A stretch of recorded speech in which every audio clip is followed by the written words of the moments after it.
Hey guys, this is Comic Uno, and today I'm doing a review for Legendary Star-Lord issue 6. Before I start talking about this issue, just want to give you guys a couple updates. Of course, I have Comic Uno episode 75, and that's show or review all the comics I read this week in one show. And here are those exclusive comics. We got Tales of Terror issue 5, Earth 2 World's End issue 9, Batman Eternal issue 35, Future's End issue 31. And those are all exclusive comics, so be sure to check out Comic Uno episode 75, which is annotated. But let's talk about Legendary Star-Lord issue 6. This is a series that I was actually thinking of dropping. I felt like not a lot was happening, but also I'm a big Kitty fan, and she's been in this series a bit, so that's why I haven't really dropped it. I was questioning, do we need a Star-Lord series? I'm still questioning it, but I've been sticking with it and seeing where it goes, and it's been a fun series overall. And again, because Kitty's been in the series, I've been trying to give it more of a chance. But really like the cover. The artwork is really good for this series, and we get to see that Star-Lord's on a date with Kitty, and it's not working out so much. This is definitely more of a fun issue, but you do get more progression in the story, which I'm happy to see, because I think that's what Star-Lord really needs. And that's why I really enjoyed the first couple of issues, because we had a good story arc going, and then it felt very short. So this issue is about Kitty and Peter on a date. It's not going so well, because Peter has to go against some of his villains, and he doesn't want to ruin the date by telling Kitty this is happening, but he ends up ruining a date anyways. And Kitty, feels upset. She's like, I know this is already not a normal situation, and I feel like I'm being mistreated in a way, and this is, you're being rude. And then Kitty starts to understand the situation a bit more, and Star-Lord uses his charm on her. And Kitty finds out the whole situation. Star-Lord gets kidnapped by his own father, so we're going to see that story develop more, which I'm very excited about.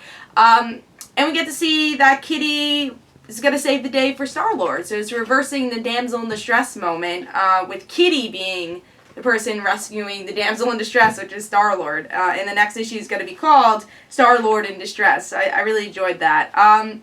There's a lot of great moments here. I think just as a Kitty Pryde fan, this was a really fun issue, and I think just as someone that hasn't been enjoying Star-Lord as much, this really made it for me in a great way. I thought the artwork was great. It was fun getting to see Star-Lord, even though he's this womanizer type person or player in a way. He's not really great on dates. He's not really good to have he's not good to have actual girlfriend like Kitty Pryde.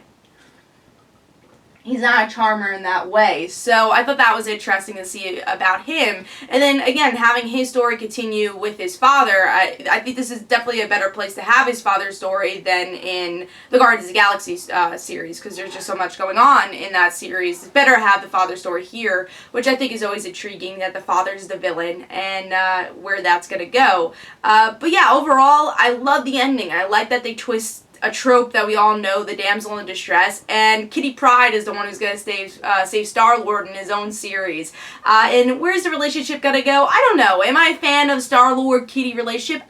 I don't know if I am, but I like the dynamic that both of them bring out of each other. Star-Lord going more on Earth because of it, and then Kitty going to space, where she's been stuck in a bullet for about 2 years. So she's obviously scared of space, but because she likes Star-Lord, she goes off on a limb and steals Tony Stark's plane. So this is just a plain old fun issue. As a Kitty Pryde fan, I loved it. And as someone that's just, again, not a big Guardians of the Galaxy fan, I just thought this was pure fun, but also progresses story a lot.